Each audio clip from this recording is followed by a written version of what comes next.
시청자 여러분 안녕하십니까. 6월 9일 금요일 교차로 뉴스 시카고에서 보내드립니다. 저는 임종렬입니다. 시카고 한인상공회의소 제22대 이재니 회장의 취임식이 7일 수요일 오후 6시 노스브룩 힐튼 호텔에서 진행됐습니다. 행사에는 최은주 한인회장, 이경철 미주 한인상공회의소 총연합회장, 마틴 일리노이 주 하원의원, 스티브 리 향후협의회 회장, 김대희 시카고 체육회 회장 등을 포함해서 200여 명이 참석했습니다. 행사는 이정혜 씨의 사회로 개회선언 국민들의 상공회의소 기전달, 이재니 회장 취임사 축사 순으로 진행됐습니다. 신임 이재니 회장은 취임사를 통해서 시카고 한인 상공회의소 회장이라는 막중한 자리를 맡겨주신 데 감사의 말씀을 올린다며 미래를 바라보는 장기적 관점으로 상공인들의 권익과 동포사회 경제 활성화를 위해서 최선을 다하겠다고 말했습니다. 일부 행사 이후에 디너쇼에서는 솔개를 부른 가수 이태원 씨가 초청돼서 특별 공연을 펼쳤습니다. 제35대 시카고 한인회는 3분기 정기이사회를 7일 오후 7시 30분 노스브룩 힐튼 호텔에서 실시했습니다. 행사는 이진 총무이사의 사회로 진행됐으며 개회사 및 환영사, 회장 인사, 감사 보고, 재무 보고 순으로 진행됐습니다. 최은주 회장은 환영 인사와 함께 새 건물에 대한 리모델링 진행 과정, 운영 자금, 세금 관계에 대한 설명과 보고를 했습니다. 박성배 이사는 감사 보고를 통해서 한인회의 4개 구자에 대해서 보고했으며 은행 계정의 거래 내역과 보고 자료의 모든 항목이 일치함을 설명했습니다. 또한 차기 이사회에서는 지출과 수입의 항목별 정리를 추가해 줄 것을 권장했습니다. 허재은 부회장은 재무보고를 통해서 35대 임기 회계 수입, 지출 및 잔고에 대한 재정 보고 및 설명하는 시간을 가졌습니다. 35대 한인회 총수입은 142만 6,768불 44센트, 총지출 97만 6,272불 41센트, 보유자금 밸런스 44만 9,496불 3센트, 특별계좌 소녀상 기금은 2만 963불 44센트로 핍스터드 은행에 적립되어 있습니다. 하나센터는 연례 만찬 행사 2023 모두 갈라를 6월 9일 실시합니다. 행사는 오후 6시 나일 소재 샤또 리치에서 진행되며 커뮤니티의 저력과 그동안 신장한 힘을 경축하는 자리를 가질 예정입니다. 행사 참석 온라인 등록은 마감되어 있지만 아직 남아있는 좌석을 예약할 수 있습니다. 예약은 더네이 코백 사무차장 872-302-488번으로 전화통해 가능합니다. 행사에서는 경품 하이라이트를 진행합니다. 경품권은 9일 오후 12시까지 온라인 또는 갈라 행사장에서 구입하실 수 있습니다. 경품권은 한 장 $5 또는 5장에 $20입니다. 하나센터는 우리 이민자 커뮤니티 멤버들에게 중요한 사회복지 서비스를 제공하고 반아시아 인종차별과 같은 문제를 타파하고 인종 정의로 나아가기 위해서 한인, 아시아계 미국인, 이민자 커뮤니티와 함께 힘을 키우면서 1,100만여 명의 서류 미비자들과 입양인들이 시민권을 받을 수 있을 때까지 계속해서 노력해 나가고 있습니다. 지난 5일 월요일 오후에 열린 메인타운십 학군 교육위원회 6월 이사회에서는 메인타운십 학군과 국제 자매 결혼을 맺은 한국의 동명여자 고등학교와 지난 1월 말에 MOU 자매 결혼을 맺은 양해각서 전달식을 가졌습니다. 그동안은 팬데믹으로 인해 대면으로 만남을 갖지 못했지만 국제우편을 통해 서로 양해각서를 준비하고 승인했었습니다. 지난 6월달 이사회에서는 양측을 정식으로 소개하고 교육감과 전체 교육위원들이 함께 참석한 가운데 양해각서증 전달식을 가졌습니다. 메인타운십 학군은 이번 동명여고와의 MOU 자매결혼 협약이 한국과의 두 번째 교류 협력 체결입니다. 이 양해각서는 학생들의 국제교류의 이익과 혜택을 인식하고 인재양성과 국제문화 교류, 진학 등의 영역에서 동명여고와 메인타운십 고등학교 학생들 모두에게 도움이 되줄 수 있는 협력적 관계를 이루는 것을 목적으로 하고 있습니다. 이날 전달식에 참석해 양해각서증을 전달받은 닥터 켄 교육감은 학생들에게 다양한 국제적 경험과 인재 양성의 기회가 되어줄 수 있으면 좋겠으며 서로 양 학교 간에 보람되고 뜻있는 학생들을 위한 교류 프로그램의 성장을 바라며 서로의 교류와 방문을 통해서 미국 방문 시에 최대한의 편안하고 보람된 즐거운 경험들을 가질 수 있도록 지원하겠다고 말했습니다. 일리노이주의 식료품 및 휘발유에 대한 세금이 7월 1일부터 인상될 예정입니다. 지난해 제이비 프리츠커 일리노이 주지사는 식료품에 대한 1% 판매세를 유예하고 유류세를 갤런당 39달러 2센트로 동결하면서 주민들의 인플레이션 영향을 완화하기 위한 구제 정책에 서명했습니다. 하지만 7월 1일부터 식료품 및 휘발유에 대한 세금이 원래대로 부과됩니다. 일리노이 정책연구소에 따르면 올여름 일리노이 운전자들은 지난해 갤런당 39달러 2센트에서 6달러 2센트 오른 45달러 4센트를 세금으로 부과하게 됩니다. 식료품의 경우 1% 주세금이 부과하게 됩니다. 그동안 식료품에 대한 주세금은 0%였습니다. 제이비 프리츠커 주지사는 지난 2019년 450억 달러 규모의 인프라 계획에 서명했습니다. 이로 인해서 주 유류세는 갤런당 19센트에서 38센트로 2배 올랐으며 매년 7월 1일마다 오르는 추세입니다. 7월 1일 세금 인상 이후에 일리노이 주민들은 텍사스에 이어서 전국에서 두 번째로 높은 유류세를 부담하게 됩니다. 일리노이 주 평균 휘발유 가격은 갤런당 3달러 90센트이며 쿠카우니에서는 4달러 27센트입니다. 이는 위스콘신 3달러 48센트, 오하이오주 3달러 42센트, 켄터키 3달러 34센트 등 이웃주보다 높은 가격입니다. 일리노이주 주민 중 작년에 생체 데이터 개인정보 보호 집단 소송에서 구글이 합의한 1억 달러의 합의금 중 일부를 받기 위해 청구서를 제출한 사람은 각각 약 95달러를 받게 됩니다. 6일 ABC7 보도에 따르면 2015년 5월 1일부터 2022년 4월 25일 사이에 일리노이주에 거주하는 동안 구글 포토의 사진에 등장한 사람은 누구나 합의금 청구 양식을 작성할 수 있었습니다. 청구서 제출 마감일은 2022년 9월 4일이었습니다. 쿠카우니 법원 문서에 따르면 68만 7천 명 이상의 사람들이 유효한 청구서를 제출했으며 그 결과 95달러에서 96달러의 보상금이 지급됩니다. 2016년에 제기된 소장에 따르면 집단소송은 구글 포토에서 사진을 분석하고 사용자 얼굴에 템플릿을 만들어서 저장하는 독점적인 얼굴 인식 기술을 누구에게도 이러한 관행에 대해서 알려지지 않은 채 사용했기 때문에 발생했습니다. 2008년에 제정된 일리노이주 생체정보 개인정보보호법은 기업이 당사자에게 먼저 알리지 않고 고객의 생체 식별 정보를 수집하는 것을 불법으로 규정하고 있다고 소장은 주장했습니다. 법원 문서에 따르면 판사는 2022년 9월 28일에 합의에 대한 최종 승인을 명령했습니다. 구글 대변인은 우리는 일리노이주의 특정 법률과 관련된 이 문제를 해결하게 돼 기쁘다면서 사용자를 위해 사용하기 쉬운 컨트롤을 구축하기 위해 계속 노력하고 있다고 말했습니다. 법원 문서에 따르면 1차 검증에서 총 42만 건의 유효한 청구가 확인된 후에 변호사들은 원래 200달러에서 400달러 사이의 보상금이 지급될 것으로 예상했었습니다. 그러나 올해 2차 검증에서 청구자 수가 159만 85명으로 늘어나면서 평균 지급액이 감소했습니다.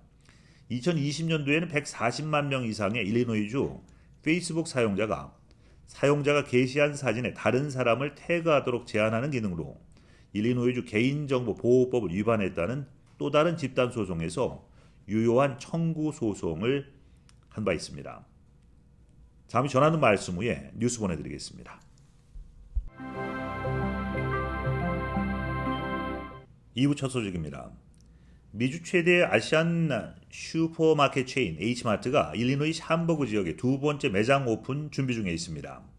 신규 매장 면적은 약 9만 스퀘어피트로 운영되며 420 이스트 골프 로드 샴버그에 위치합니다. H마트는 그동안 우수한 품질과 신선함은 기본, 원스톱 쇼핑이 가능해야 한다는 운영 철학을 바탕으로 트렌드에 있는 쇼핑과 식문화를 선도해 왔습니다. 이런 경험을 바탕으로 H마트 샴버그 2호점 또한 지역사회를 발전시키기 위한 개발, 관리 및 마케팅에 주력하면서 모든 점주들이 성공적인 쇼핑 트렌드 선도의 중심이 될 수 있도록 철저히 계획하에 실행될 예정입니다.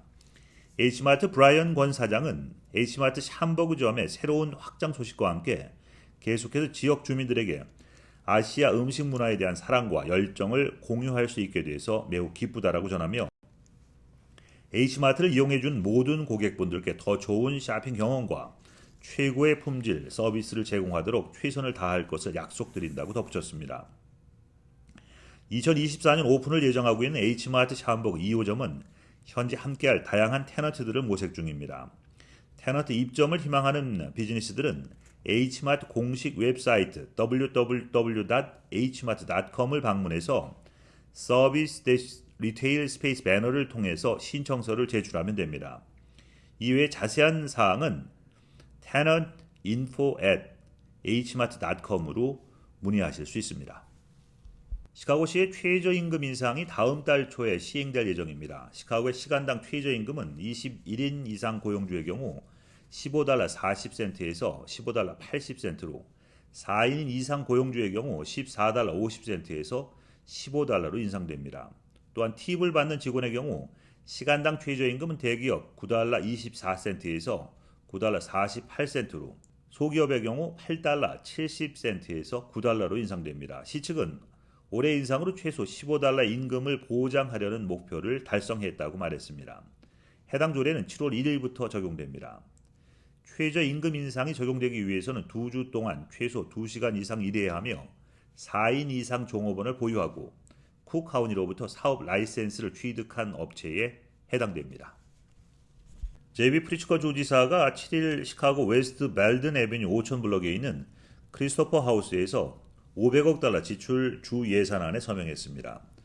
프리츠커 주지사는 이번 주에 주 전역을 순회하며 다음 달부터 시행되는 $500억 규모의 지출 계획을 홍보하고 있습니다. 이 계획에는 유치원부터 12학년까지의 교육, 아동복지, 빈곤 및 노숙자 퇴치, 고등교육에 대한 주정부 지출 증가에 대한 투자를 포함해서 그가 요청한 몇 가지 새로운 이니셔티브가 포함되어 있습니다.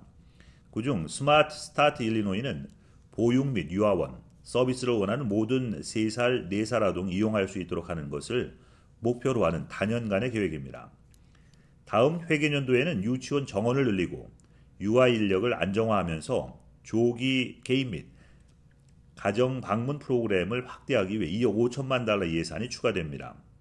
이 예산에는 노숙자 예방, 저렴한 주택, 아웃리치 및 노숙자 감소를 목표로 하는 기타 프로그램을 지원하기 위해서 $8,500만 증액된 프리츠커의 홈 일리노이 이니셔티브도 포함되어 있습니다. 또한 공립대학 및 커뮤니티 칼리지에 대한 기금을 $1억 증액하고 저소득층 대학생을 위한 학자금 지원 프로그램인 머니 어워드 프로그램 재정 지원금도 $1억 증액하는 내용도 포함되어 있습니다. 프리츠커 주지사는 이를 통해서 일리노이주의 모든 근로계층 학생이 2년제 커뮤니티 칼리지 교육을 학비 및 수수료 지불 없이 무상으로 받을 수 있게 될 것이라고 밝혔습니다. 7월 1일, 2일에 개최되는 나스카 경주를 앞두고 6월 10일 토요일 그랜드파크 안팎의 도로 폐쇄 및 주차 제한이 시행됐습니다. 주차 제한은 이미 지난주 잭슨과 말보 드라이브 사이에 콜럼버스 드라이브를 따라 시작됐습니다. 이번 주말에는 주최 측의 시설 설치를 위해서 아이다 B 웰스 드라이브의 일부가 폐쇄됩니다. 시 당국은 6월 25일에 가장 많은 제한이 있을 예정이며 대회가 열리기 전까지 더 많은 도로가 폐쇄될 것이라고 밝혔습니다. 도로는 대회가 끝난 후에 2주간 점진적으로 재개될 예정입니다. 6월 28일에는 가장 큰 정체가 예상되는 루즈벨트 로드 남쪽의 랜돌프 스트리트과 맥패트리지 로드 사이에 있는 듀세이블 레이크쇼 드라이브 남행 차선이 폐쇄됩니다. 이 차선은 나스카 경주가 끝난 후 7월 4일에 다시 개통될 예정입니다. 지난 주말 테일러 스위프트가 시카고에서 3번의 에라스 투어 콘서트를 열면서 시카고는 기록적인 수의 호텔 객실이 예약됐습니다. 시카고의 마케팅 기관인 추스 시카고에 따르면 금요일과 토요일에 매일 평균 44,383개 호텔 객실이 도시에서 사용됐으며 이는 사상 최고치입니다. 시카고에서 열린 3차례 콘서트에 참석하기 위해서 미국 각지에서 팬들이 몰려들면서 객실 점유율은 평균 96.8%를 기록했습니다. 일리노이 호텔 및 숙박협회 회장인 마이클 제이콥스는 이메일 성명을 통해서 연례 최대 규모의 컨벤션과 더불어서 테일러 스위프트의 매진 콘서트가 더해져서 최근 시카고 호텔 역사상 가장 성공적인 주말이 됐다고 전했습니다. 또한 이러한 수치는 주요 이벤트와 컨벤션이 시카고 경제에 얼마나 중요한지를 보여주는 명백한 증거라고 덧붙였습니다. 리서치 회사 퀘션 프로의 새로운 설문조사에 따르면 팬들은 투어에 참석하기 위해 티켓, 여행, 의류 등의 항목에서 평균 $1,300 이상을 지출한 것으로 조사됐습니다. 콘서트 관람객들이 지금과 같은 속도로 계속 지출한다면 에라스 투어가 미국에서만 $46억 소비자 지출을 창출할 수 있을 것으로 예상하고 있습니다. 테슬라 모델 3 전 차종도 모델 Y와 마찬가지로 인플레이션 감축법 IRA에 따른 보조금 대상에 포함됐습니다. 6일 에너지부와 포브스 등에 따르면 보조금을 전액 받을 수 있는 전기차 대상에 테슬라 모델 3 전 차종이 추가됐습니다. 기존 모델에는 모델 3 퍼포먼스만 $7,500 보조금 받을 수 있었고 모델 3 중에 기본형과 롱 레인지 차종은 보조금 절반만 받을 수 있었습니다. 또 중형 SUV 모델 Y 전 차종도 보조금 전액 대상 차종이었습니다. 테슬라는 웹사이트를 통해서 이들 모델에 대한 보조금 관련 변경 사항을 표시했습니다. IRA에 따르면 세단은 $55,000 미만, SUV는 $80,000 미만일 경우 세액 공제를 받을 수 있습니다. 에너지부는 이번 보조금 대상 추가 이유에 대해서는 밝히지 않았습니다. 연방 보조금을 받게 되면 모델 3 기본형의 경우 기존 $42,240부터 시작하던 가격이 $32,740에 판매됩니다. CNN은 스타벅스가 지난 2월경 이탈리아와 캘리포니아 일부 매장에서만 출시했던 신메뉴 올레아토 판매 매장을 더 확대할 것이라고 전했습니다. 올리브유 커피로 알려진 올레아토는 커피의 한 숟가락 분량의 엑스트라 버진 올리브 오일이 들어간 음료입니다. 스타벅스 전 최고 경영자 하워드 슐츠가 이탈리아 시칠리아 방문 후에 스타벅스 음료팀에 아이디어를 내서 출시됐습니다. 스타벅스가 올레아토를 처음 선보일 당시 올리브 오일을 2배로 넣어 만든 황금 거품이 들어간 콜드 브루 메뉴 등도 함께 출시돼 온라인상에서 화제가 됐습니다. 출시 당시에 인기에 힘입어서 올레아토를 마신 일부 소비자들이 복통을 호소해 논란이 일었습니다. 우유와 연유 등을 조합해 온라인 커뮤니티에서 변비 특효약이라고 알려진 스타벅스 메뉴 돌체 라떼보다 효과적이라는 후기 등장했습니다. 이번 발표 이후로 시카고, 텍사스, 달라스, 마이애미 등의 주요 도시를 포함해서 스타벅스의 미국 매장 약 3분의 1에서 올레아토가 판매되기 시작했습니다. 이상 6월 9일 금요일 보내드린 교차로 뉴스 마치겠습니다. 시청해주신 여러분 고맙습니다.